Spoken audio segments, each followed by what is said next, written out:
દ્વારકાધીશ. સ્વાગત છે એક આપણા ન્યૂ વ્લોગમાં. તો બેઠી ગઈ છે મસ્ત નાસ્તો કરવા માટે. ચાલો જોઈ શકો આજે રિએક્શન થોડુંક વધી ગયું. પપ્પાને સવાર વિડીયો કોલમાં બતાવ્યું મેં. એ લોકો ત્યાંથી નીકળી ગયા છે. હવે એ લોકો આવે એટલે આપણે જવાનું છે બપોર દવાખાને પહેલા. ચાલો હવે તો બળે પણ છે એટલું. તો આવી ગયું તો આપણું જમવાનું ને પછી આપણે બેસીએ ડ્રેસિંગ કરવા માટે. તો આવી ગયા હતા હોસ્પિટલેથી. ડૉક્ટરે કીધું કે આ વધારે પેન કિલર લેવાથી થયું છે અને આ 7 દીમાં સારું થઈ જાય એમ કીધું છે. દવા ને ટ્યુબ લગાડવાની દીધી છે, એ લગાડશું. સિરિયસલી ખબર નથી પડતી કે શું ચાલે છે એકચ્યુઅલી લાઈફમાં.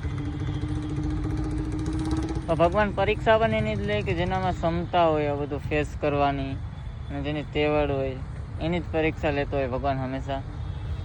વાંધો નહીં, આપણો હાર્ડ ટાઈમ છે, ફેસ કરશું આને અને હિંમત રાખશું આપણે. બાકી હું મળું તમને નેક્સ્ટ વ્લોગમાં. લાઈક, શેર ને ફોલો કરી દેજો. બાય.